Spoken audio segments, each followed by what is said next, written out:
What up, What Nuts? Welcome to What Chaos, presented by Prize Picks. Download the Prize Picks app today and use code What Chaos and get $50 instantly when you play $5. Prize Picks, run your game. My name is DJ Bean. To my left is Pete Blackburn. Sitting right over there in a Buffalo Bills jersey because we are recording this on a Monday before a Buffalo Bills game is Sean, Buffalo Bills, DePaz. Hi, Sean. Hey, howdy, hey.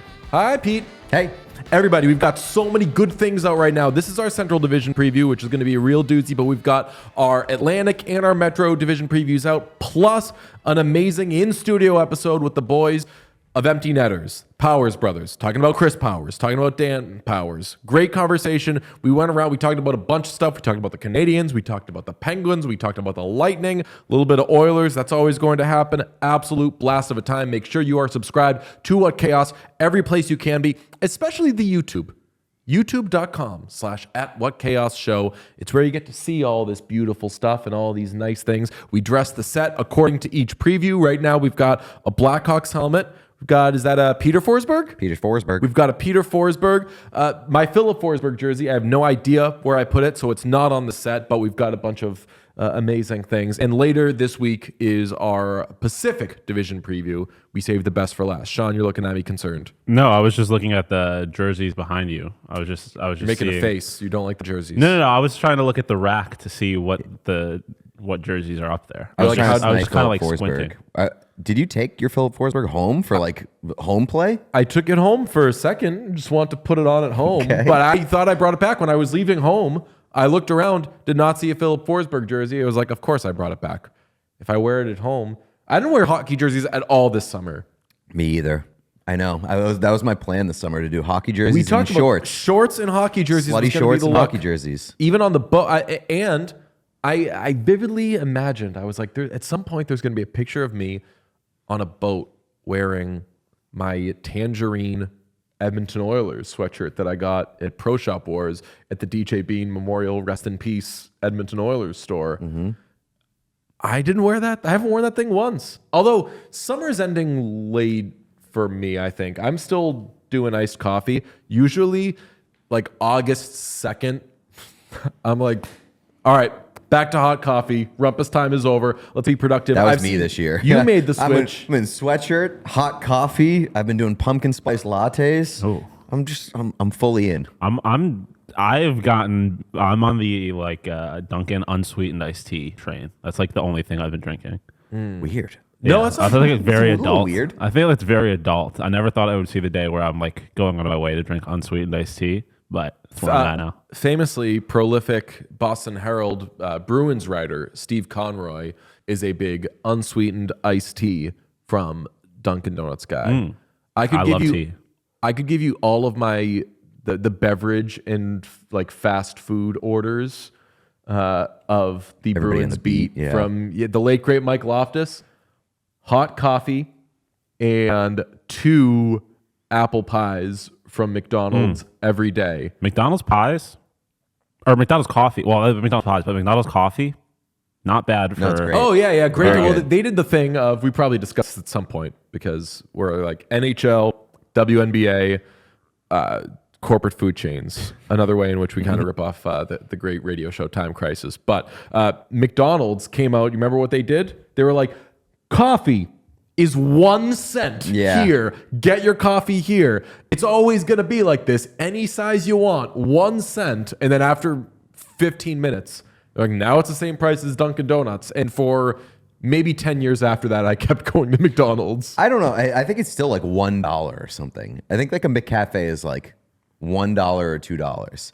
But they get you in the door so that you buy like a breakfast sandwich or a hash brown, because obviously you're going to get that if you're at McDonald's in the morning. That would be my problem. Yes. They hit. And another thing on the McDonald's food sort of thing, I used to do a boot camp thing, and the instructor was a big, very body positivity, just eat what you want as long as it's within reason. Just make sure you're taking care of yourself. And I remember she's like, if you're going to like Dunkin' Donuts or something and you want to get a donut and you're like, better not, I'll get a breakfast sandwich instead. Just get a donut. Porque no They're both going to be bad. Right, Yeah. they're bad for you anyway. Get whichever one you like. And Mike Loftus every day was hammering those little pies, and I was getting breakfast sandwiches. Let me tell you which one was steadily gaining weight over the years and which one just stayed skinny as a rail. Mike Loftus. A large premium roast coffee from McDonald's is $1.99. See, told you. $1.79 for a medium. Look at that. You know how much money we could be saving, even though we make our own coffee here? We could, but our profit margins would go through the roof. You know We how just much happier I'd be if I had a McDonald's in my general vicinity? I mean, I thought you were talking about like having a McDonald's in your place. Famously, that show Cribs was all fake. Yes. But if I did have a ridiculous, I'm a celebrity crib, all I would want is just a McDonald's. Well, or who has it? Somebody has a. Didn't like Tommy Lee or somebody? No, there's a football player now who has a Taco Bell in his house. Oh, the Devontae Adams commercials? Yeah, but that he got that sponsorship because he actually put a Taco Bell in his house. I did not know that. Yes. But yeah, that is like the basis of those commercials. Yes. So that's hilarious. There was a picture of Ben Affleck in his home office, and in the background, you could see he had a soda machine with both Diet Coke and Diet Pepsi. That's insane.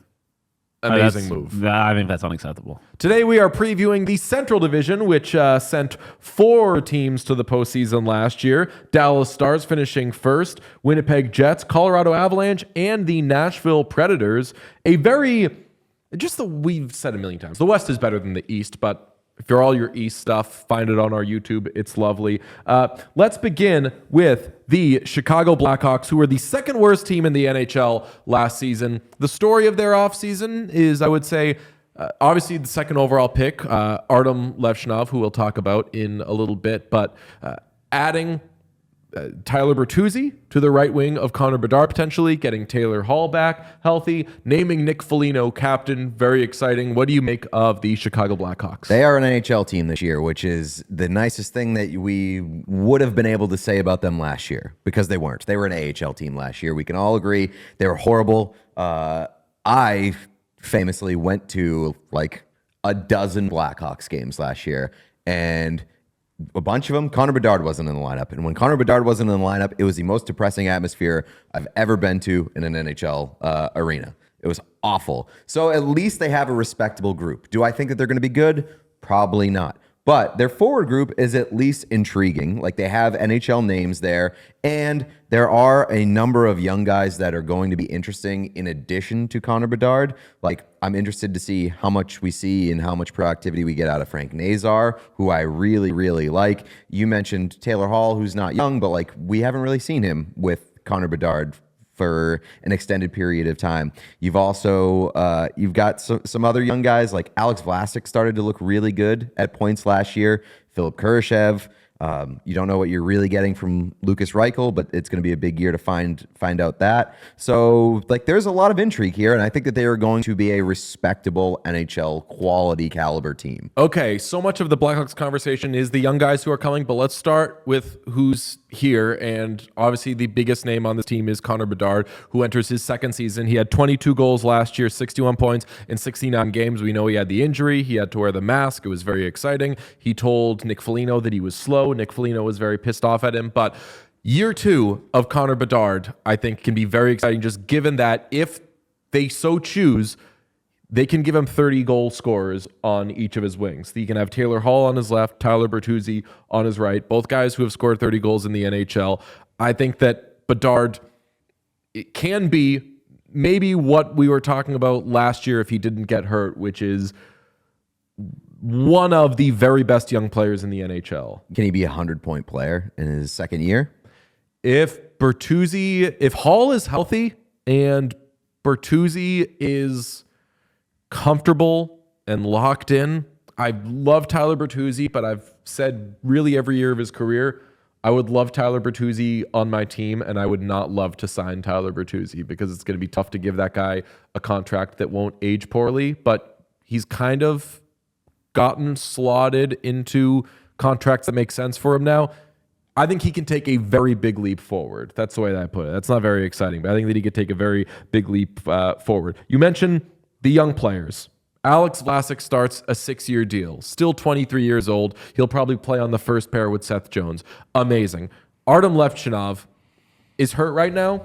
Don't think we're going to see him. I think that he'll probably be in the AHL. We'll see him at some point, maybe later on in the year, but he was, I think, the third youngest player in college hockey last year. 18 years old still. You don't need to rush him at all. I was reminded by our friend Jay Zawoski of CHGO because I've been dipping into their podcasts of late, just as a viewer. This isn't an ad, but check them out. All City. This is an ad. Whatever. We're all in the same network. Kevin Korchinski was in the NHL last year because he had to be. Yeah. They can play him in the AHL this year. So if they so choose, and Kevin Korchinski, I want to say, played 76 games last year. He played a ton, and he had good moments. He had bad moments. He had young defensemen playing in the NHL moments. It's a reason why when we were talking about Lane Hudson in the Canadiens preview, I was like, he can play in the AHL, so maybe we don't need to see too much of him. Since then, I think he's shown so well in rookie stuff that we'll probably see a lot of him. Yes. But in the case of Kevin Korchinski, they don't have to play him in the NHL if they don't want to. So we'll see how much he does.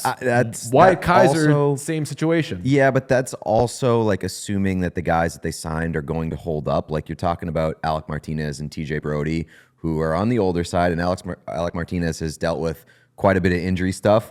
Like there could be a point, month, 2 months into the season, where they do have to play Korchinski and do have to play some of those younger guys. Yeah, which I think they it's also weird to go backwards on that stuff. Like you already gave Korchinski a year of NHL stuff. Are you going to like quote unquote redshirt him in his second year?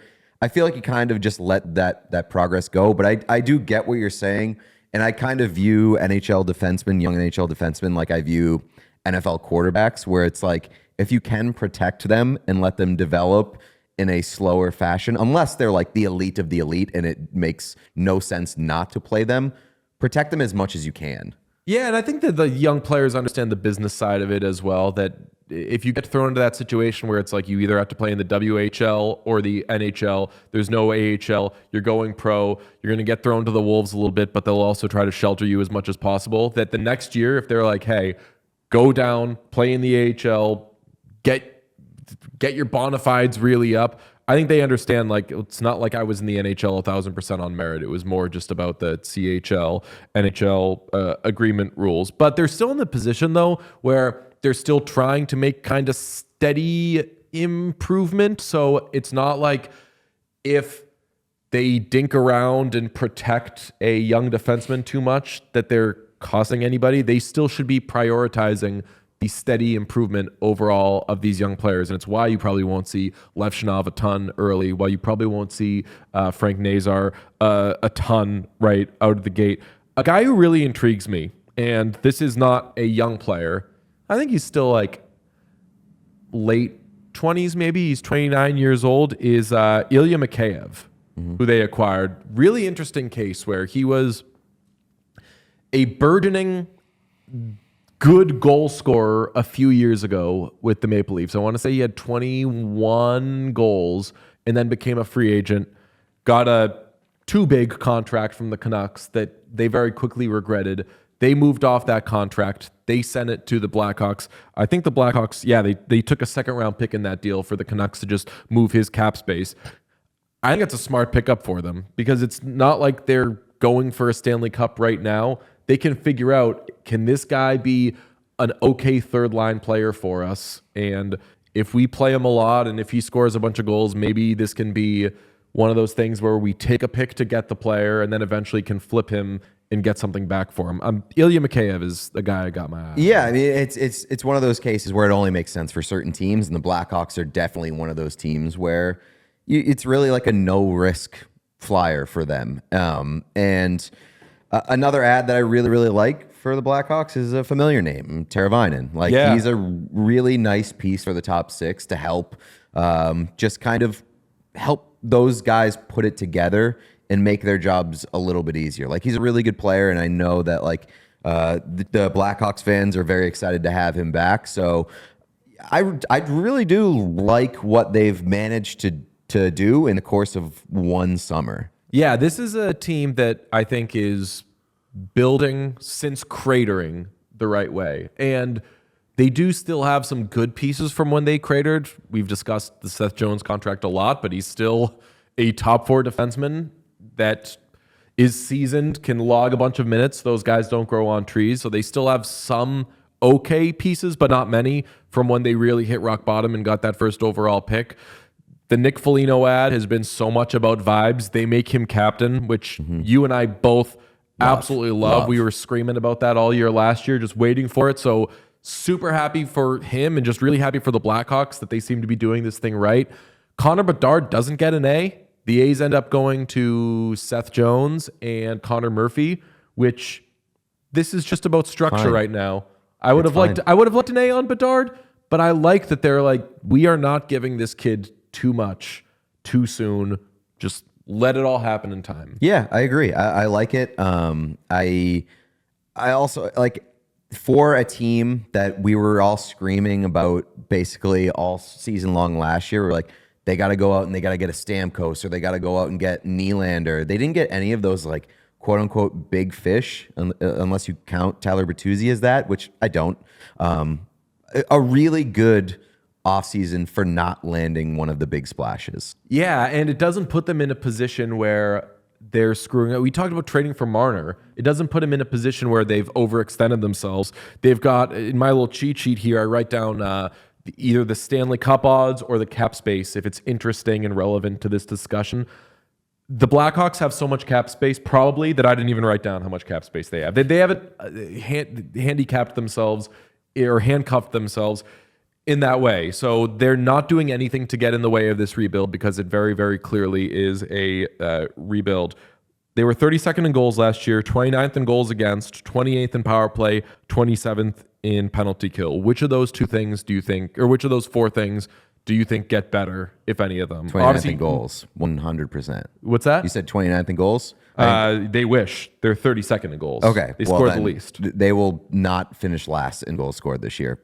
Like, I don't think, I'm not going to say by far, but they are going to make a significant jump. If they make that their first line, if they make Hall, Bedard, and Bertuzzi their first line, and those guys stay healthy, that in and of itself is enough to score you a lot of goals. And like they also improved their back end, which is going to prevent the puck from being in their own end like 90% of games. Laurent Brossoit, watch out. Maybe he does a little something for their goaltending situation. Maybe. He was supposed to at some point in some places, but I have no idea what to make of their goaltending situation. Peter Mrazek, Laurent Brossoit, like both guys that have been around a long time, but have been up and down, like very serviceable, but not guys that you probably want to like lean on. Mrazek was great for them last year in really difficult circumstances. I just don't know how much I trust that continuing into this year. I still like the Blackhawks. I'm still excited about them as they are in this rebuild. So that's at least good. They didn't screw things up this offseason. I will say I'm not overly confident, but I would not be surprised if they did not finish last in that division this year. I think that is in play. I'll give you in play. I think that the projections for this division are a little out of whack. So we'll get to that when we hit certain teams. One team that is clearly projected to finish well, a perennial cup contender, is the Colorado Avalanche, who finished first in goals last season after talking about the Blackhawks, who finished last in goals. This is a team that went to 6 games against the Stars, who I think we all expected to kind of come out of the West, even though the Stars didn't. I have the Avs. What's that? The Avs were my cup pick last year. That's right. I'm a big Avs guy. They were. I'm a big Central Division guy in general, which I guess the Stars also. You're more are. Central than, yeah. Central's awesome. Also, you mentioned the CHGO Blackhawks podcast. We have networks, or we have. I guess I can't say we have networks. We have podcasts that cover half of this division. Oh, true. We have CHGO DNVR, DLLS, and the All Utah Hockey Podcast. Oh, yeah. Big Central Division company. Well, the Blackhawks are tied for third in Stanley Cup betting odds at plus they're not. 1100. No, I don't think they are. They definitely are not. The Colorado Avalanche. I was like, That one's going in the teaser clip. yes. This is our 2031 Central. They'll be realigned by then. They're going to be in like the Atlantic or something by then. The Colorado Avalanche are tied for third, plus 1100 to win the Stanley Cup, tied with the Stars and the Devils. And I think they should have better odds than the Devils. But again, this is a team that last year was a very sensible team to win the Stanley Cup. Got thrown some surprising curveballs. The story of this team, really, with the offseason they had, nothing too exciting of who they added or who they subtracted. The thing with this team is they're either getting guys back or having guys kind of resume their careers with them. There's just a lot of, like, Landeskog back at some point this season. We don't know when, right? Val Nichushkin. Seems like probably early-ish on. We hope. I mean, various surgeries have kept him out. Yeah. The last 2 years. It's been so long since we've seen Landeskog, and he has not played 60 games in a season since the 2018-2019 season. So we probably won't see 60 games from him this year. But as long as he's around the team, I legitimately do believe that his presence around the Colorado Avalanche makes a significant difference. I mean, just look at when they won the Cup to from that point on. Like, especially last year, this was a team that really struck me as like a group that didn't really like each other. There was a lot of like infighting with the Colorado Avalanche. And part of that is And because one of their big additions last offseason was adding one of the most disliked players in the entire NHL, which Ryan Johansson. Nobody wants Ryan Johansson. And it became pretty clear early on that that team wasn't thrilled. Yeah, there was also there was a lot of like post-game moments, right? Yeah. Of Like Devon Taves was like, we got some real fucking bozos in this locker room who think they're playing well, and they're not. Guys think that they're playing well, and they kind of suck. He was Antonio piercing them, saying, we had some guys making some business decisions out there. I think it's time I make some business decisions on them. That sort of thing. Guys, but still, you took them seriously as a cup contender because, I mean, they had Nathan McKinnon, who's always incredible, won the Hart. Finally got his heart. Yeah. Finally got his heart. Now we can stop crying for... No, I'm just kidding. We love Nathan McKinnon very much. But in addition to Landeskog being back-ish at some point, Val Nichushkin, who delivered this team a real surprise when he was suspended during the first round for at least 6 months. 2 years in a row. 2 years in a row. What the hell happened to Val Nichushkin type of situation. Guys did not seem happy at the time. No. Did not seem happy at the time. They have since, this season, in talking about him, said that they'll welcome him back with open arms. They want him to be happy. They want him to be healthy, which is what we were saying last year at the time. Just like, something needs to be kind of solved here. And Jared Bednar has said that the team will welcome him back. So they're saying the right things. Earliest he could be back is mid-November. Mm-hmm. And I like what Nathan McKinnon said, was basically like, he was asked, what do you need to see? What do you need to hear from Val Nichushkin? And he was like, nothing. He just comes back, resumes the role, does things right. Don't need to hear anything from him. I will note, I thought it was interesting that Jared Bednar said that there will have to be, quote, some forgiveness on the part of the team. Because basically acknowledging, like, if guys feel about this the way that they did last April, this might be a little bumpy. Yeah. Because guys were mad, but hopefully everybody has breathed. Nichushkin has gotten better, feels good. The whole team feels better. And another guy that you want to talk about is Oliver Kylington, who... Shillington. Left an okay situation with the Flames for where he was. It seemed like both sides were kind of making sure that everything was okay for where he was in his career. They could not find terms on a contract, and he ends up going in a kind of prove-it situation with the Avalanche. And what I'll say for that is I think that's a good team to do that with. Just given like the Jonathan Drouin situation, he had a career year last year, and he ended up coming back to them. So if you're in Shillington's situation, why not go to Colorado? Yeah, that was exactly my thought on it. Is like, especially having the Drouin precedent, where it's like this is a really good player who's had some like personal struggles, and seemed like he started to come out of them last year. Great, like. I really like him as a player and really want to see him succeed and really want to see him stay in the league and stay on a team and stay on an ice. And it seems like this is a really good opportunity for him to like ease back into it, not shoulder a massive load, and be on a very good team that could use him. And so like, I really like that.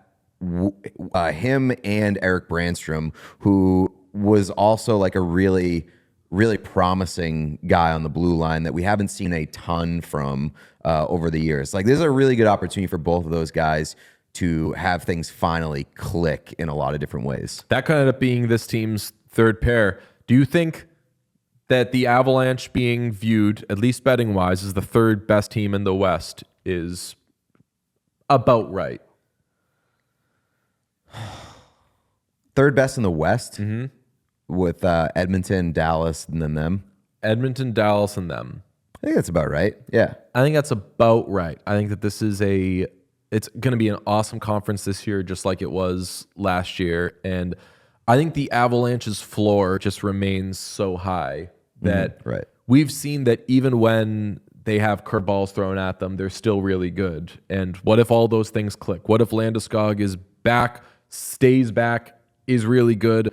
They just become so much deeper. So Avalanche always good. They'll be good again. This is also the first full year of Casey Middlestat, which I'm very excited about. That is very, very true. How do you feel about that, Sean?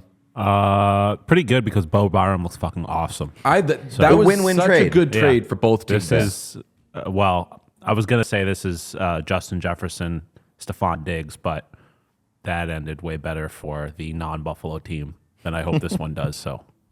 Okay, let's move to the Dallas Stars. And my first note on the Dallas Stars is I think that they are a very logical candidate for the President's Trophy. I think that that is a team that, through all the changes that all these teams make, and yes, they lost Joe Pavelski and they lost Chris Tanev, but they brought in Matt Dumba, which I think is a fine kind of trade-off for where they are financially and all that shit. I think that the Stars are going to be able to ride this out very, very easily with improved play from their young players. Their veterans, I think, are like, we don't need to get too far ahead of ourselves. We just need to make sure we get to the postseason. But they're going to have young players like Wyatt Johnston taking another step forward, like Logan Stankoven, who is a very, very easy pick or logical pick, whatever you want to put it, for the Calder. Not that he's the favorite, but I say like easy, like you could wrap your head around him winning the Calder very easily. Whether Michkov, I would still have ahead of him, or I'd have him ahead of Celebrini, but whatever. We're not having a Calder conversation right now. But they're still so good and so quote unquote adult, less adult with Joe Pavelski gone. But I think this is, I would say, of the contenders, the least likely team to like fall apart or surprise us with any sort of big step backwards. The only area I would point to for like an X factor is where things could go wrong is the right side of their defense. The right side of their defense is like really not great. You got Matt Dumba, Ilya Lyubushkin, and Nils Lundqvist on paper right now as the right side of their defense, which not great. But that being said, the left side of their defense is fucking awesome. You've got Mira Heiskanen, Thomas Harley, and Esa Lindell. So like maybe the left side carries the right side. The big thing here is their forward group is so fucking deep and stacked, and I think it might be the deepest forward group in the entire NHL. And I didn't mention Maverick Bourque, by the way. Yeah, who is like, in case you've needed another fun guy to watch, Maverick Bourque is going to be quite fun. And when you look at like where things went wrong for this team in the playoffs, it's like they went up against the Oilers and then like Pavelski was invisible. Rope Hintz injured, did come back, but was like fairly ineffective. And then you had their like young pieces kind of get exposed for being young with Logan Stankoven and Wyatt Johnston. And they couldn't, sorry to cut you off, and they couldn't win the way that they usually win. They couldn't score on the power play. Right. Which So, that might have been an Edmonton thing more than it was a Dallas thing. like they ran out of gas a little bit, and they also had like a much tougher road to get to that Western Conference final than Edmonton did. So like if the balls bounce and they get a little bit better luck and they have better health, very easily could see them making the Stanley Cup final. As far as the cup run goes, though, the conversation we had last year, Jake Ottinger needs to like be that guy in the playoffs, which he has shown that he is not always. Yeah, we've That seen is the both voice sides of Sean DePaz, a.k.a. the Jake Ottinger truther, yeah. to remind us that Jake Ottinger is earmuffs a little overrated. And I thought that when I saw the NHL 25 rankings come out for the goalies. He was ahead of some guys You that I was can't like, take those. don't let Sean see this because Sean's going to be like, see, somebody else just getting a little carry. And we all like Jake Ottinger here, right? Yeah, and like, Yeah, absolutely. we all agree that his ceiling is very high. Sometimes though, He just needs to be that guy yeah, at like always in the there is postseason. we have seen a dip, whether it's like him being overworked, him being a little injured or whatever. Like there has been a dip, and yeah, I think that that's a fair thing to say. Is that like he's not always and consistently the guy. Casey DeSmith, though, is an awesome like backup / 1B situation He's for this not a team, 1B. though. And like like if they need to lighten the workload, I'd happily do that with Casey DeSmith. You mentioned the defense. My only negative note for this team, or thing that could get them, or thing that maybe we're overlooking, is that their defense is not amazing. Specifically, you mentioned the right side. If their second pair is Thomas Harley and Ilya Lyubushkin, I love Harley. He's going to score a lot of goals again, but that is not amazing.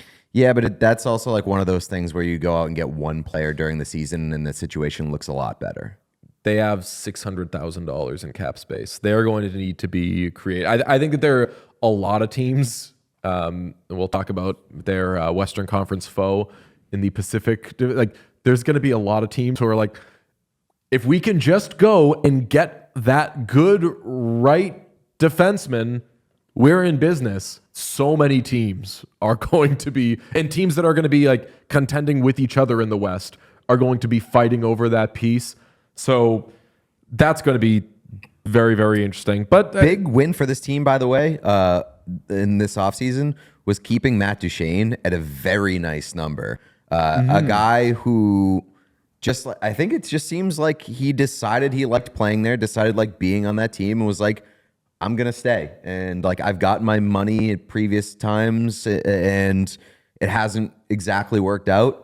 So I'm going to stick with what's working for me and where I like being. And it definitely seems like Matt Duchene really likes being in Dallas and was willing to stay for maybe less than market value because he had a really good year last year. yeah. It shows that he still has it. Yeah. I mean, looking at daily face-offs projected lines for this team, I just need to quickly gush over their projected third line of Maverick Bourque between Jamie Benn and Logan Stankoven. That would absolutely rock. Yeah. Old man Jamie Benn with the young guys who are basically going to be doing like this tandem Calder push. Amazing. Yeah, and in like a non-problematic way, Jamie Benn is like the youngster whisperer on this team. They always stick the young guys with Jamie Benn, and it always fucking works. And maybe that's why he's captain. I've never been like the biggest Jamie Benn guy, but for whatever reason, he is really good at working with the young players and putting together like awesome lines. Mentioned the Calder Trophy a couple of times in relation to Logan Stankoven and Maverick Bourque. Have not yet mentioned really at length Miro Heiskanen. Norris season loading. We've been waiting. I think Quite possible. if I had to guess, Miro Heiskanen would be my pick for Norris because I do think this team is just going to have such a good regular season that Norris is voted on by the writers, the dummies. So they're going to see. We also started to hear some of that chatter in the playoffs last year. It was like, if Miro Heiskanen does If a they good beat job, the Oilers, then if he wins. he shuts down Connor McDavid, he's like basically a shoo-in to win Norris next year if he has an average year, because people We were will hearing just that start because that looking was at him us. differently. That was our that thing. became Gustav Forsling. Huh? Then that became Gustav Forsling. Exactly. Yeah, true. That's yeah. what I was going to say as far as Heiskanen winning the Norris is. I feel like he has to overcome that narrative obstacle. If Gustav Forsling is as good as Miro Heiskanen. But but there's not the same offensive upside with Forsling Yeah, as that's there fair. is with Heiskanen. And you need to have the numbers on the page too, in addition to we talked about this in the Metropolitan Division preview. Or was it Atlantic? Because we were talking about Forsling. It's like the Jacob Slavin effect, where he just isn't getting the points. Everybody recognizes that he's one of the best defensive defensemen and shutdown guys in the league. But if the points aren't there as well, he's probably not going to win a Norris over guys like Cale Makar, Quinn Hughes, Adam Fox, that group. cannot wait to watch the Dallas Stars this season. Yes. And then I can't wait for it to become February and March. And then I start to become afraid of the Dallas Stars again and freak out every time I see them, because I'm like, fuck, they're going to be that team. I think if I have to bet on the President's Trophy, I don't know if you can do that. You probably can. Or can. daily fantasy sports on the President's Trophy. I'm DFSing on the Dallas Stars. You heard it here first. Shout out DLLS. Find all their stuff there. All City fam. It brings us to the Minnesota Wild, who added some players this offseason, and they say first impressions are important, but what about lasting impressions? That's where Blue Chew comes in. Blue Chew helps you boost your confidence in the bedroom so you can stay hard and perform at your very best. Blue Chew is an online service that delivers the same active ingredients as Viagra, Cialis, and Levitra, but at a fraction of the cost and in chewable form. Does Blue Chew work? If you're asking that question, we want you to know that Blue Chew is putting their money where their mouth is by giving you a month free. You can take them anytime, day or night, so you can plan ahead or be ready whenever an opportunity arises. And we've got a special deal for our listeners. Try Blue Chew free when you use our promo code ALLCITY at checkout. Just pay $5 shipping. That's bluechew.com, promo code ALLCITY to receive your first month free. Visit bluechew.com for more details and important safety information.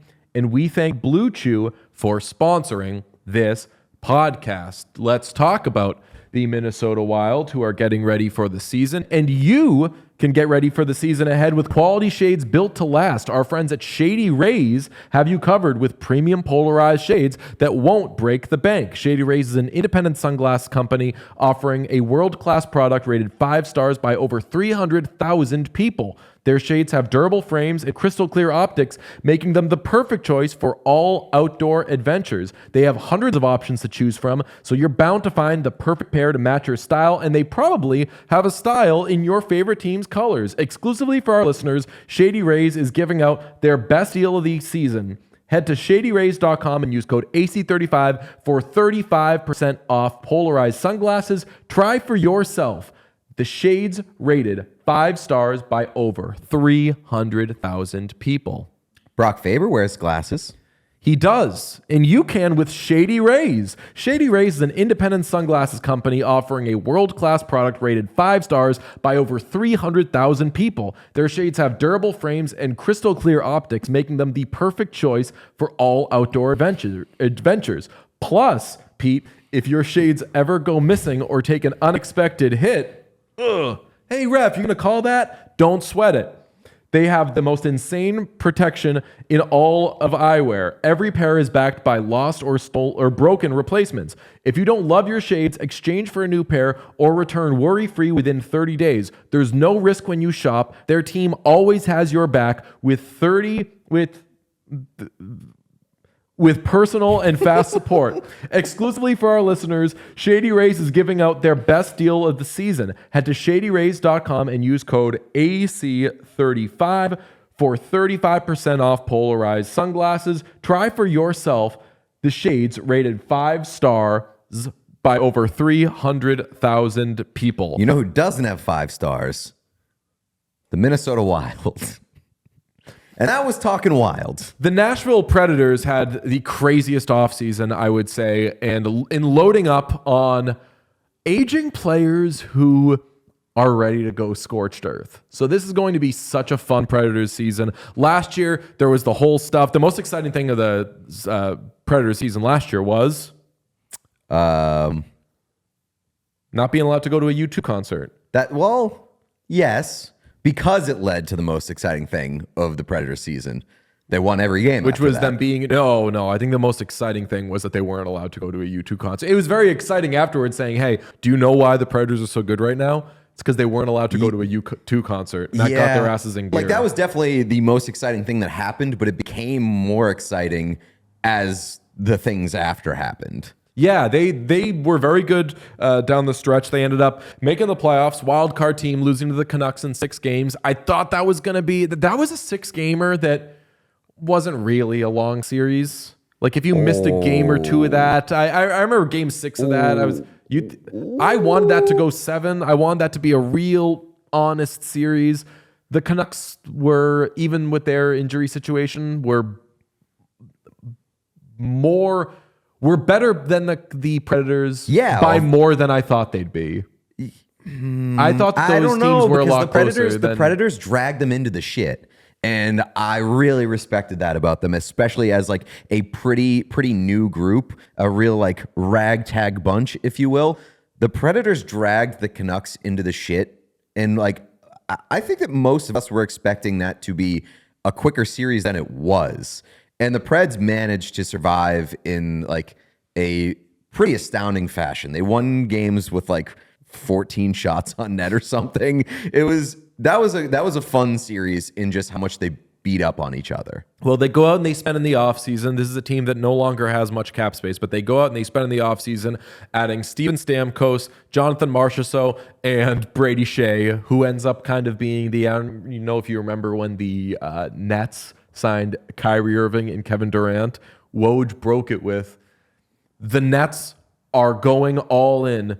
In a monster move, the Nets have agreed to contracts with Kyrie Irving, Kevin Durant, and DeAndre Jordan. Everyone was like, they got 2 guys.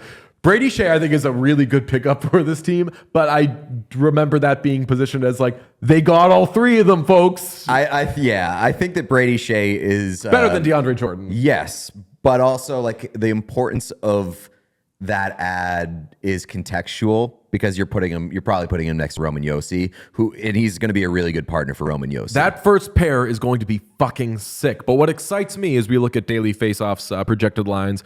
They have Ryan O'Reilly centering Philip Forsberg and Gustav Nyquist on the first line, which I'll be honest isn't the greatest first line I've ever seen in my life. But their projected second line has both Steven Stamkos and Jonathan Marchessault on the wing. And Stamkos in particular is the guy that you circle as saying he is going to go scorched earth, I think, because after years and years and years of contract dicking around, we've talked about it all the time, even dating back to last season of why haven't they signed Steven Stamkos yet? He hits free agency at 34 years old, signs with the Predators. He scored 40 goals last season, 81 points in 80 games. Jonathan Marchessault, 33 years old, scored 42 goals last season. So multiple guys who left teams that I don't think they wanted to leave. They were like, can you just show me the respect that I think I've earned? And Steven Stamkos, man, I was around some other top prospect young players around the time that Steven Stamkos got drafted. Steven Stamkos was the dream young star, face of the franchise type thing. From day one, that kid, even getting Barry Melrose fired, but they shouldn't have hired Barry Melrose in the first place, that kid was just a pro from the jump, and he did nothing but get better and deliver them Stanley Cups with an S. And they just never quite felt the need to show him that love back. Well, be honest. We can be real here. Barely delivered them one of those Stanley Cups. He played for like a minute in that playoff run? Yes, fair. But it also is like, if we're being factual here, he did have a monster year last year. Half his goals came on the power play. Like we talk about the Tampa Bay Lightning in our Atlantic preview. Last year, they were a team that on paper seemed a little bit better than than they were in actuality because they had one great line and a dominant power play. He was a big part of that. I am not underestimating the chip on his shoulder because of how pissed off he is at what happened there. And I think that an X factor that not a lot of people are talking about with the Nashville Predators is the guy in between Stamkos and Marchessault, Tommy Novak. Really good player who's been like around 20 goals for the past 2 years. I could see him making a pretty significant jump now that he's got like some studs on his wing. I think the story of this team is old and fun. That's kind of the name of the game with them. Stamkos, 34 years old. Marchessault, 33 years old. Ryan O'Reilly. A billion years old. Ryan O'Reilly is the youngest old guy in the world. How old do you think Ryan O'Reilly is? 36. How old do you think Ryan O'Reilly is? 35. Ryan O'Reilly's 33 years old. Really? Houseway. Wow. How? That's wild. That blew my... I was like, because when I was writing down, like, they're old and fun, I was like, Ryan O'Reilly's probably 36, maybe 37. He's 33 years old. And then Roman Josi is also 33, 34, somewhere in there. They are wearing different 33s. Yes. Ryan O'Reilly looks like he has been through some shit. Roman Josi's Josi looks 34. like he's just like fresh off a prom. Roman Josi is older than Ryan O'Reilly. That's crazy. It seems like Ryan O'Reilly was a Buffalo Sabre a decade ago. Yes, 1,000%. And that was not his first team. So I would love. I think that this is another team that everybody's kind of excited about. I can't see anybody rooting against this team unless it's a Predators fan who feels angry that they committed to UC Saros over Askarov. But like the only negative of, I would say, this offseason is that they end up moving out Yaroslav Askarov because Askarov saw the writing on the wall and was like, I want to be a bona fide number one in this league. Don't want to go back to the AHL. Get me out of here. They moved him to San Jose, which is just so fun for both Askarov and for San Jose. And they just decided we are going to fast track this thing and be at the tail end of a cup window that didn't exist last year. That's very true. Yeah.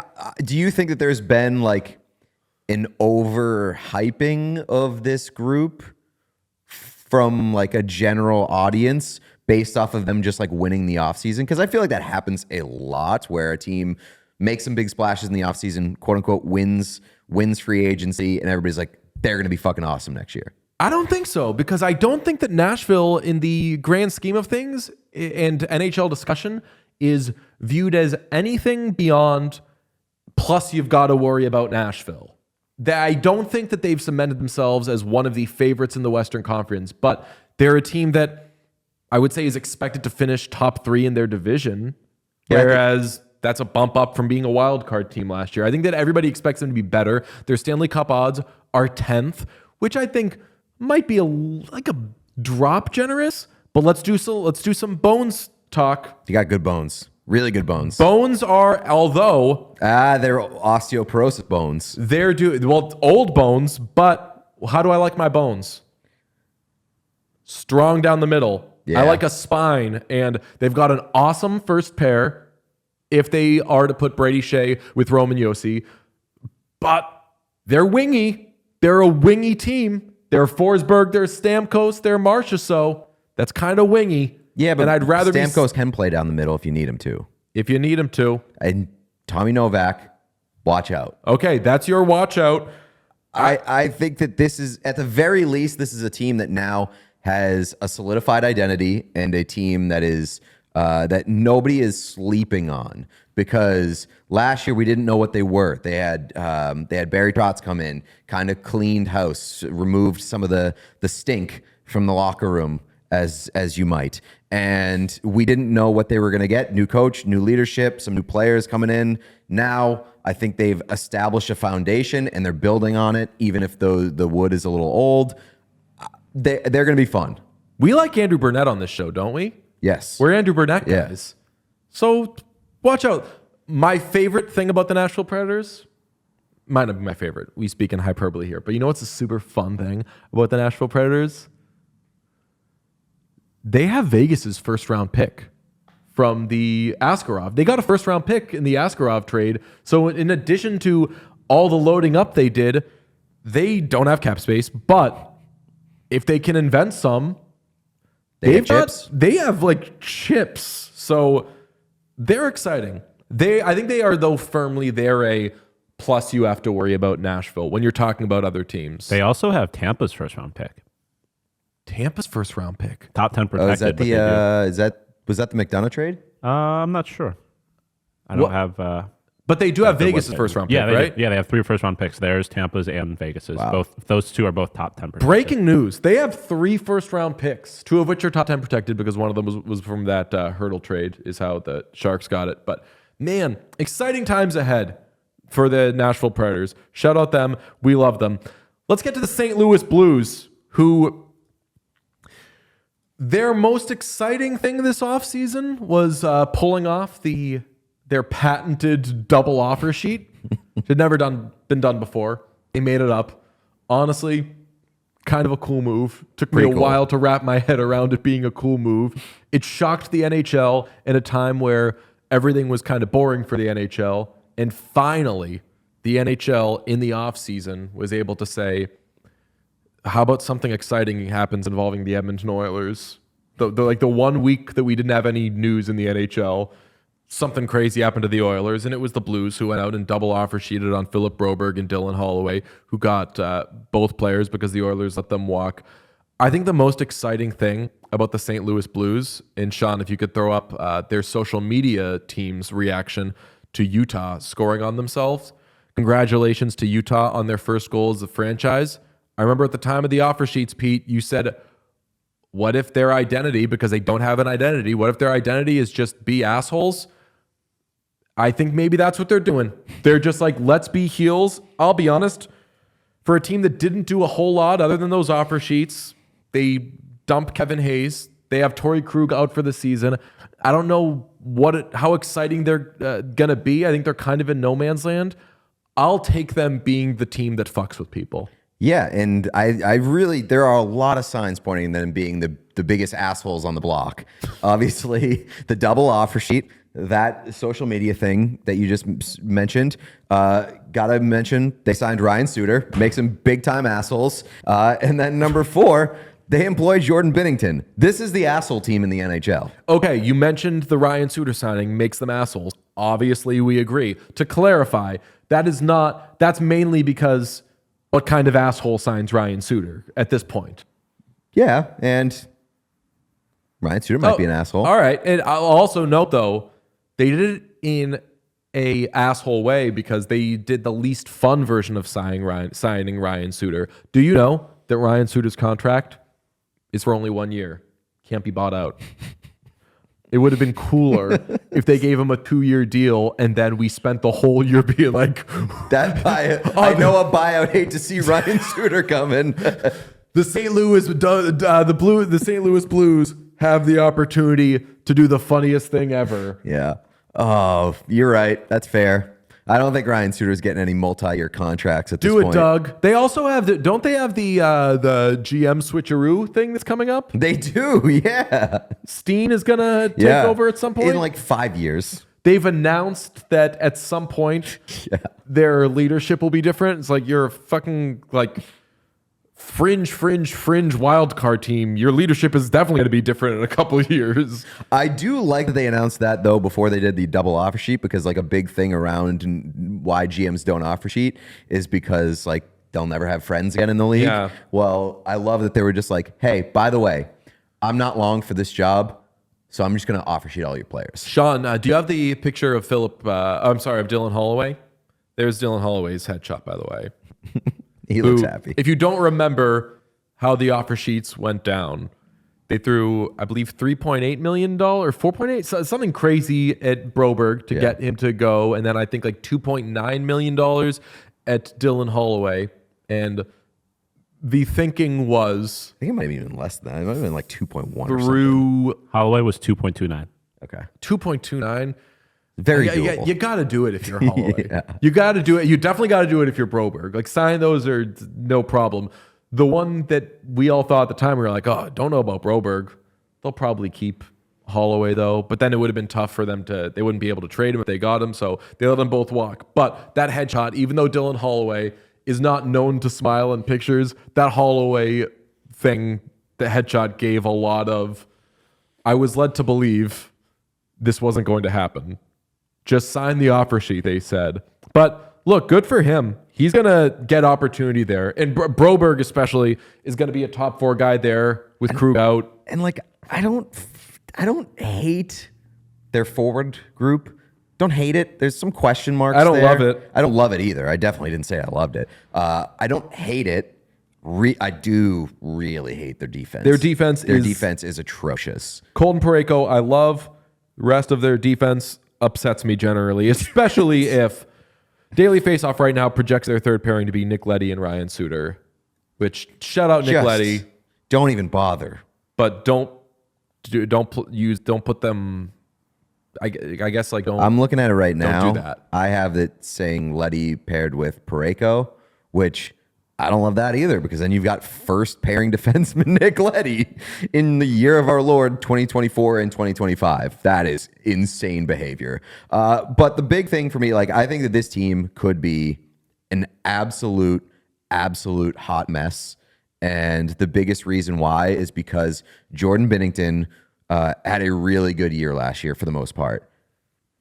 He is not that guy all that consistently. We've seen him really go up and down. Like, if he regresses this year, what is that team going to be if they were as mediocre as they were with him being great last year?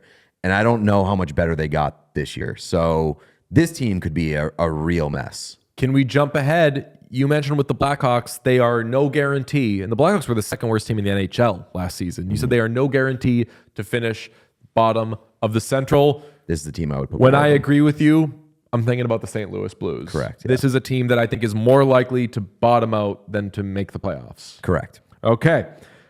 The Utah Hockey Club had... Look, there's a lot of attention on the Utah Hockey Club that is going to be based on relocation. But I need to say, this team had, I would say, the savviest offseason in the entire NHL. They didn't make the biggest additions, but a team traded for 2 top 4 defensemen in their mid-20s. I'm counting 27 as still being in the mid-20s in the case of John Marino. They traded for 2 top 4 defensemen in their mid-20s, one of whom can be a top pairing or number 1 defenseman in Mikhail Sergachev. This has been a tidy, and I do mean tidy, bit of work by Bill Armstrong. I love this team going into the season. I don't know if I love them. I think that they are a team to watch. Can you give me an opportunity to rephrase that? Okay. And I won't take it. I love this team going into the offseason. Continue. I'm glad that you threw my train of thought off by doing that. It was a cool move, though. It was a pretty cool move. Don't love them, but they are, like, people kind of slept on, not us because we're smarter than everybody else, kind of slept on how good the first half was for the Arizona Coyotes last year. Like, firmly in the mix until they weren't.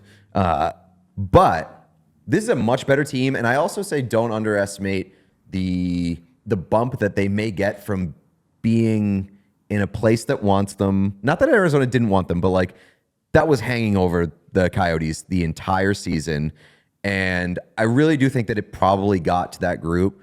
And now you've got the excitement of being new and being like just arrivals in a city that's going to be really pumped for you and playing in front of a full crowd basically a somewhat NHL-sized crowd every night. I would call it a combination of a weight off their shoulders, which Sean Dursey acknowledged with the Netters boys, that absolutely was on their minds. They didn't want it to be, but how could it not be on their minds?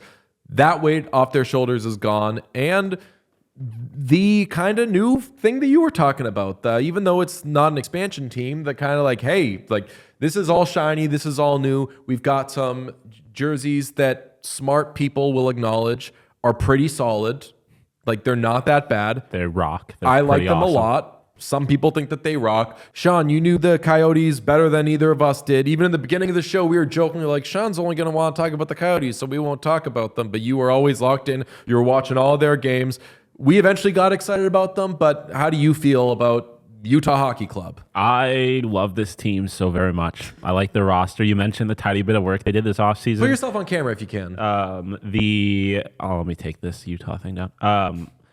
The contract that they got, I know this is going to matter further down the future, but the contract that they got Dylan Gunther on, I think is going to end up looking unbelievable. Connor Ingram was like a pretty good goalie last year for a good portion of the season. And if he is that or better, this team was in the mix around U.S. Thanksgiving last year. I don't see a reason why they can't make a legitimate push for a wild card spot. I think that they are such a dark horse team. And in fact, I've been giving cup odds with these teams. I don't think they're going to win the cup, but they are plus 2,600 to win the Central Division. I famously think the President's Trophy winner is in this division. So I don't expect them to win the Central Division. I could see them having a good enough season that maybe you get that ticket and you just see where it takes you. Maybe you end up cashing it out if it ends up being in a 2-horse race. But I could see the buzz of all the new fresh stuff that you talked about, Pete, combined with like this roster is good. This defense is awesome. Playing in front of a good goaltender. I think you're overselling it a little bit. I think that most odds would say that I am overselling it a little bit, but I'm very excited. Their top 6 is very fun to me, especially like if Nick Schmaltz can stay healthy. I think he is like a very slept on, very good NHL player. Dylan Gunther and Logan Cooley are both going to be like have more NHL experience under their belt, playing according to Daily Faceoff on a line together. Like that could be exciting. And I think if you look at Jack Adams' odds, Andre Torini is a pretty good coach, and he has over the last couple of years gotten this team to drastically overperform. If he keeps that up, I think this is like a pretty good hockey team. Here's my Torini concern a little bit, is that like we saw it with Don Granato in Buffalo, your other favorite team. He was good at unlocking them to a certain point, and then after they got to that point, he couldn't get them to be like a playoff team and couldn't get them to play. He was a juniors coach before this. Yes, exactly. So that's my. Well, hold on here. Yeah, but 1 second. Similar to the conversation we had around the Sabres and Lindy Ruff, they're not there yet. Like they're not. They're not. I'm not going to criticize them for it when it hasn't happened yet. Yeah. But I'm reserving that space for that being an issue. Yeah, I mean, I think that's more of a concern when it's like, are they actually going to do anything if they reach the play? Like the Sabres were essentially a coin flip away from making the playoffs each of the last 2 years. Really, obviously more so last year, but like. I think this team, this Utah Hockey Club team, is very much I think they're going to surprise some people. I think they have like really good players. Their back end is much improved. And again, if Connor Ingram is what he was last year, they have like a top half of the league goaltender. I agree with that. I think we can put them in to steal from last year in the mix watch. I'll happily do that, but I'll almost just put them in the mix. Yeah, I think they. Yeah, I think this is a good team. I think they have a really good. Jack McBain is like my favorite fourth liner in the NHL. That guy rocks. He just kicks ass. And yeah, also I want to see what Josh Doan does in a. Yeah. We'll do Josh Doan in 1 second. 2 things I want to circle back on. You mentioned the Dylan Gunther contract. That's 8 years times $7.1 million. And if he takes off, that becomes a sweetheart of a deal so quickly. So that's great for them. And the other thing is, I mentioned the odds to win the division, plus 2,600. Those are the second longest odds. Worse than the Wild, worse than the Blues. And I just disagree with that. I agree. Yeah. I think they're better than both of those teams. I think they're better than both those teams. So even if I'm getting very excited about them and maybe too excited, very much in play, this team is being underestimated. Yeah. Okay. Yeah. I mean, I think, and that's not to win an argument. That's just to clarify. Like we all think that like they're better than that, right? Yeah. I think that like if they had even odds with the Wild, I'd be okay with that. I don't think that they should be worse than the Wild. Yeah. Year 2 of Logan Cooley, first full year of Josh Doan. Very exciting stuff up front, Sean, for your... Yeah, I love this team's top 6. And Josh Doan's not part of the top 6, but like Josh Doan, Matthias Maccelli, he's shown that he could be like a pretty good hockey player at points. It's just like if all of these guys could stay healthy and are like consistent, like they have some consistency, like as a roster. There's not a lot of movement because, like Bill Armstrong said, they're in a new phase of this franchise now. Like they are now trying to like win hockey games, and I'm just very interested to see what this organization looks like in that mode. You know what? My only thing is, I think you've got like a little bit too much of like Coyotes brain, where you're used to like dog shit. And then when you're served anything that's not dog shit, you're like, this is unbelievable. I mean, they have made like very significant steps each of the last few years. Like they were significantly better last year than they were the year prior. And I think they are kind of like a year or two ahead of like a Chicago Blackhawks team where like a year or two ago they had an AHL team. And now they have started to turn the capital that they had into actual NHL players. The prospects that they have look like they all are borderline home runs. I think it's a good team. They added defensemen, even down to like they added a defenseman and a real defenseman to each of their pairings theoretically, because we didn't even mention them signing Ian Cole, and you might kind of say Ian Cole, who really cares? Give you 19 minutes a night. You got so many young guys there. Like Dursey obviously is going to be should be a top pairing guy for them. That's what I'm most excited to see. By the way, what is their top pairing? Because if it is Durzachev, I love that so much. The biggest thing with that to me is like we talked about it during the Tampa Bay preview is like maybe Tampa was willing to get rid of him because they don't think he can be like a legitimate top pair defenseman. Or they just think he's broken. Yeah, exactly. And if that is the case, backend's not quite as exciting, obviously. But if it is and the case... I'm not an Ian Cole guy. I just got to say that. No, well, no one's an Ian Cole guy. But again, he can give you 19 minutes a night. No, he can't. Yeah, he can. He did last year for Vancouver. He shouldn't. They're going to have the Frenchman with the freak-ass parents, Maverick Lamoureux. I love him. Yeah. Like, I think this team is exciting. And Ian Cole, as I noted, they added guys to each of them. That's a third pairing. That's a fine third pairing option for them. It's fine. Yeah. And the dog shit days are gone. I like this team. The dog shit days are over. The dog shit days are over. The dog days entirely, because they are famously no longer the desert dogs. The desert dog days are over, and the dog shit days are over. And they have $10 million in cap space. We had to lose $10 million in cap space. The best branding in hockey, in my opinion. It's real good. For Utah. I think this is good branding. I think it is too. It's not as good as the Kachina. The Kachina is one of the best logos in sports. Well, it's okay. They're going to wear throwbacks on like the second night of the season. I would piss so many people myself. That's the worst part about this is any Coyotes fans listening, I am so very sorry, but I am all the way in on this team. Okay. I am a Utah Hockey Club fan. Shout out Utah Hockey Club. I'm clearly very bullish. I think we're all excited, though, no matter what, to see what this team becomes. The Winnipeg Jets are an interesting team because in the case of Utah, you brought up in the mix watch.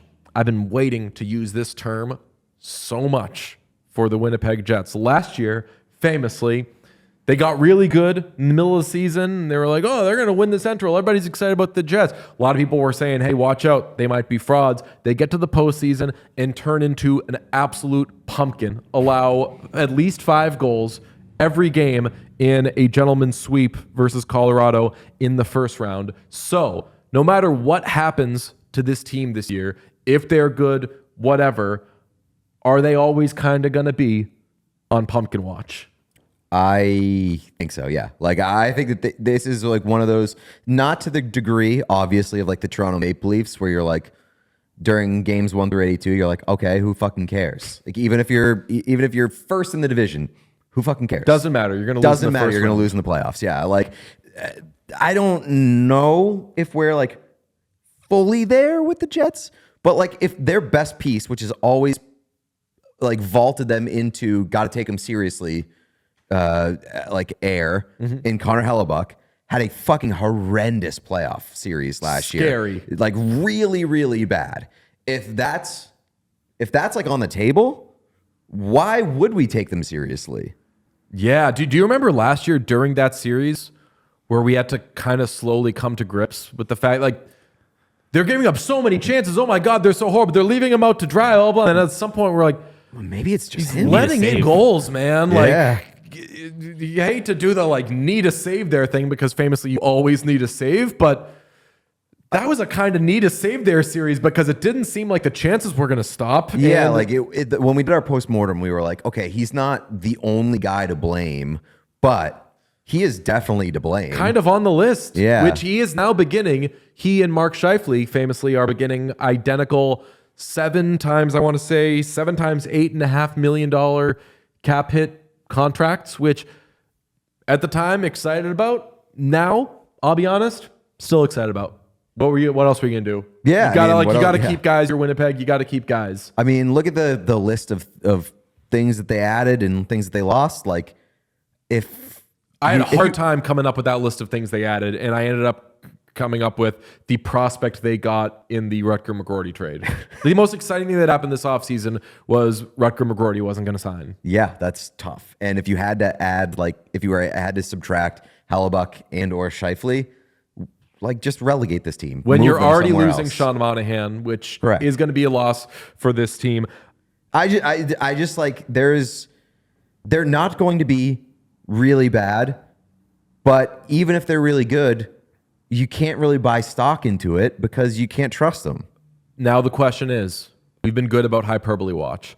Are we too down on the Winnipeg Jets? They have the 16th best odds to win the Stanley Cup, which is right in the middle of the NHL. And that gets a fucking come on from me. Will you give that a fucking come on, or will you give that a sounds right? Fucking come on in terms of like you should think they should be way higher. Like, we're getting carried away with saying they are like dead middle of the NHL. Respectfully, fucking come on. They're better than I don't know dead if middle of the NHL. I don't know if they are.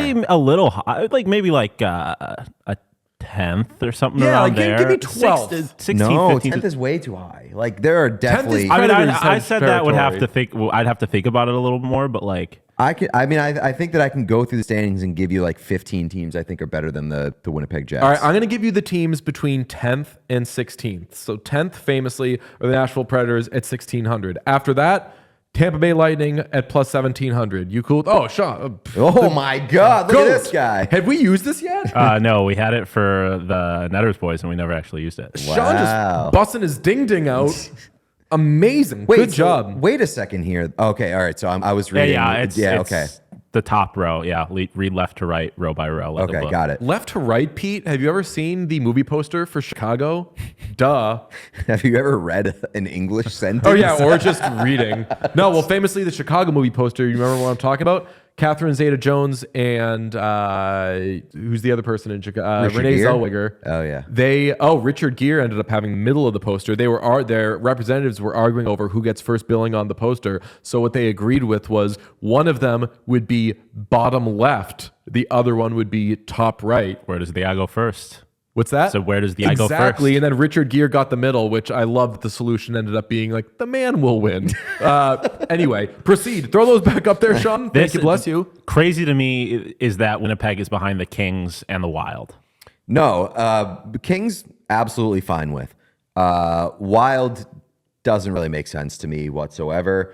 Crazy that Vancouver's that low, even though they did lose a bunch. Like, it's. The Kings and the Wild are the only two teams ahead of them where I'm like, they should at least be even. I'll note that at 16th, it would seem the Jets are at the very tail end. And if you're listening, I'm sorry. You please check this out on YouTube. Sean, you're nodding. You know that the Jets are at the very tail end of the group of teams Vegas thinks could win the Stanley Cup, because from there it drops off from plus 2,600, and the team that is right in front of the Jets, the Wild, is at plus 2,500. So it's like 2,300, 2,300, 2,500, Jets at 2,600, and then it's the Senators at plus 3,600 and the Islanders at plus 4,400. So it drops off precipitously. I'll just say, I guess I can wrap my head around it more when they're saying we have the Jets at the end of the group we think can win the Stanley Cup. Yeah, and I would only say like they strongly deserve to be over one team that's in front of them, and that's the Minnesota Wild. I don't know. I'd have to know. Seems a little, and I know this is not what we're talking about, a little disrespectful to the New York Islanders? Like that they're not even in that top half of the group? yes, that that's top fair. half? Yeah, I think that the Islanders and Jets should be in the same neighborhood. Kind of. Sabres. Yeah, a little disrespect for the Sabres. A little disrespect for the Flyers. So, I mean, like, overall, I don't think that the Jets are being disrespected too much. Keep that up. Biggest disrespect on that screen, though. Like, but they're not winning the cup, so it is fine. Utah plus 7,500. I'm just mad at the teams that are in front of Utah. Although these are all teams that are not going to win the Stanley Cup. Sean, you could bring it back. Thank you very much. Beautiful. I'd like to note, so they have cap space. If they want to add at the deadline, they have $5.7 million of cap space. But a player I would like to bring up is I always like discussing those young players who are centers coming up, get to the NHL at a young age, play on the wing, kind of cut their teeth a little bit. Cole Perfetti took a big step forward last season, 19 goals in 71 games. He's on that list of highly drafted young guys like that where I say, at what point do you move them to center, or do you want to move them to center? Because if they do make him a 2C, look at this guy. I like them a lot more. Thank you. 2C, nice. I like them a lot more if he's their second line center instead of like Nemestikov or something. Yeah, I also think that like the top 6 here is not the problem. It's definitely not the problem. Like even their top 9, yeah, I was gonna pretty say. good. Forward group as a whole, like pretty good. It's not that they don't have a good team. It's just that we've seen this before many times. Well, it's not that they don't have a good team. It's that they don't have the most exciting team in the world. And when you get to the playoffs on being tied with Florida for the best goals against in the NHL, and then you cannot defend or stop the puck to save your life, then we're going to start ascribing a whole lot of intangible failures to you, and people will lose interest and excitement in a real hurry. So I get why people are down on this team, but I'll just say, if you're down on them, you might be a little too down on them. But here's also something that we haven't mentioned yet. So last year, you just said that they were like a really good defensive team, one of the best defensive teams in the league. That was after they brought in Rick Bowness, who was hired to really change the way that they played. Because before Rick Bowness came in, they were a highly offensive team that constantly bled high danger chances and were saved by Connor Hellebuck. They kind of flipped that script on its head with Rick Bowness. Rick Bowness is gone. He retired. Scott Arniel now coaches this team. Does Scott Arniel pick up where Rick Bowness left off, or does it become somewhere in the middle? Do they get back to playing like push it forward and hope Hellebuck saves you on the back end? That is not a recipe for winning a Stanley Cup. Not that what Rick Bowness had last year obviously was either, but I could put more faith and stock into them if they keep that defensive structure that Bones had. Second in the Central last year. You going higher or lower with them this year? Maybe they're Central's better though. Maybe they're that good regular season team again though. We'll see. Prize Picks is America's #1 daily fantasy sports app with over 5 million active members. Prize Picks is the easiest and most exciting way to play daily fantasy sports. Unlike other apps on Prize Picks, it's just you against the numbers. All you do is pick more or less on 2 to 6 player stat projections and watch the winnings roll in. Get in on the daily action with your friends and become part of the Prize Picks community today. You can now win up to 100 times your money on Prize Picks with as little as 4 correct picks. You can turn $10 into $1,000. Sign up today and get $50 instantly when you play $5. You don't even need to win to receive that $50 bonus. Sean and I have checked that so many times. We're like, you don't need to win? You just get the money anyway? What is this, Santa Claus in Detective Crashmore? No, I guess that's Santa Claus in his next movie. Even if he doesn't do a good job, he gets that other $2 million because that's his rate. In this case, even if you don't do a good job, you get that other $50. It's what you want to be doing, okay? So get on Prize Picks. We love it so much. Download the Prize Picks app today and use code WhatChaos and get $50 instantly when you play $5. That's code WhatChaos on Prize Picks to get $50 instantly when you play $5. You don't even need to win to receive the $50 bonus. It's guaranteed. Prize Picks, run your game. You know what you would call like not needing to win and still getting your money? Not needing to win and still getting your money. Uh-oh. That lives in the air of forgiveness. Oh, it's a forgiveness company. This is, am I hearing Don Henley sing his smash hit the heart of the matter, or are you talking about maybe a golf club with forgiveness? A golf club and a golf brand that loves forgiveness is PXG. Good, because if you were quoting Don Henley, he might sue you. He would sue us for sure. We don't have that kind of fluidity. PXG is the golf brand that we love and we trust because they give us the most forgiveness for our games that absolutely need it. Even if you don't love golf anymore, gives you that forgiveness. Our iron games are bad. Always a work in progress, I suppose. And so when I heard how PXG Black Ops irons, new to the game, can dramatically improve our game, I had to give them a try. You book a PXG fitting at a location near you, you bring your current irons, and you take the PXG Irons Challenge. The fitting experience is incredible. They have a lovely staff that will get you set up, let you try a bunch of the clubs with the shafts and the grips and the heads, and find exactly what you need to get the most distance and forgiveness on your clubs. The new PXG Black Ops irons are game improvement missile launchers that feature X-Core 2 technology and dual cavity design that combines their high-strength, ultra-thin, miraging steel club face to deliver superior forgiveness, absolutely explosive distance, and a field that's softer than a baby bunny. New Black Ops irons are incredibly easy to hit and maximize performance and fun. And oh, by the way, they're only $149.99 a stick. That's an absolutely great price for a great golf iron. Take the PXG Irons Challenge today. It's a ton of fun. And if PXG's new Black Ops irons don't outperform your current irons by delivering either more distance or tighter dispersion, which means better accuracy, during your fitting, you'll get a $100 MasterCard rewards card. That is forgiveness as well. Hurry, this offer ends October 7th. Book your fitting today at pxg.com. That's pxg.com.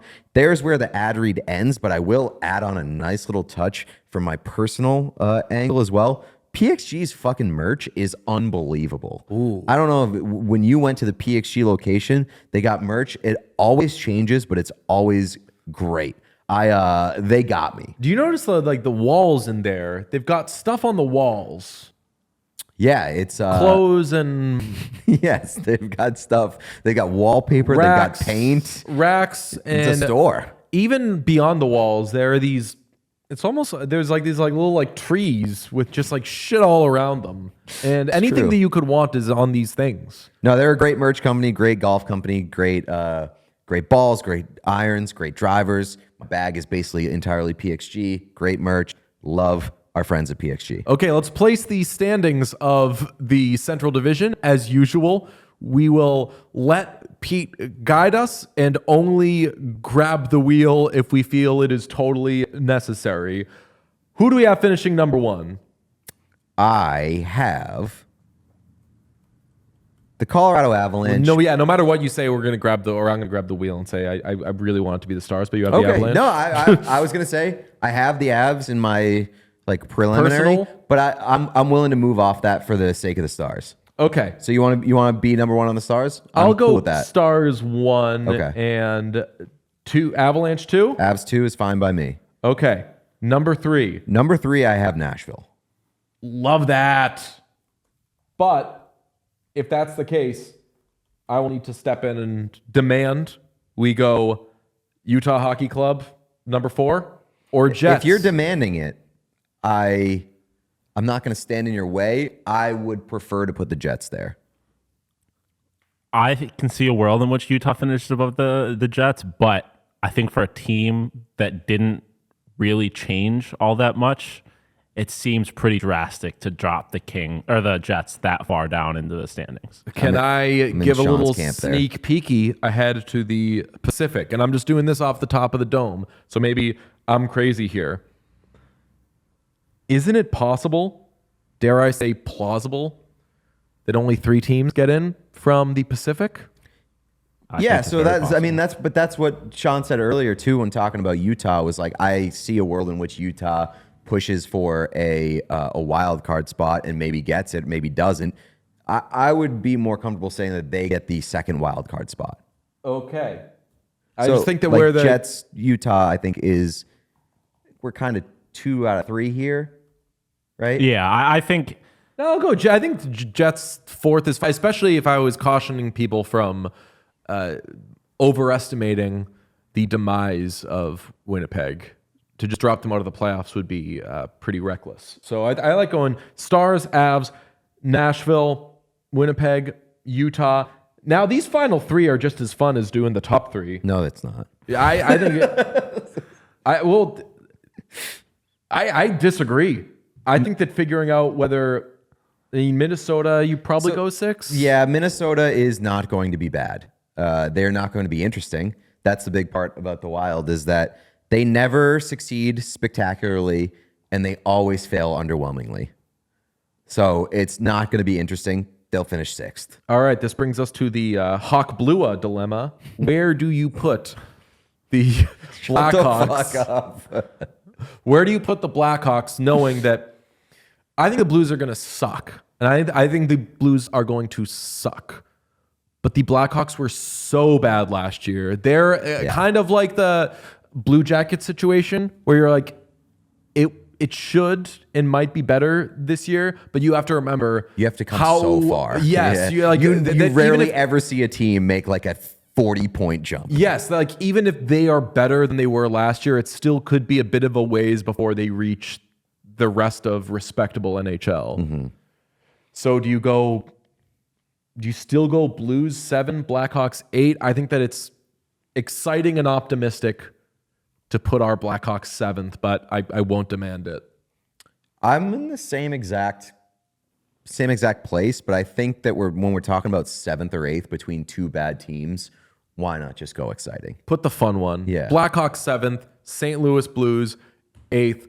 That is our Central Division preview. We've still got the Pacific Division preview to come, but we've got all of our teams or all of our divisions and individual videos from each team on our YouTube. So make sure that you are subscribed there and also subscribe to us wherever you get your podcasts. We will be back to daily episodes starting next week on September 30th. That is very exciting. In the meantime, enjoy all of these. Enjoy the ones that we've got up on YouTube and the episode with the Powers brothers from the Empty Netters podcast. We'll talk to you soon.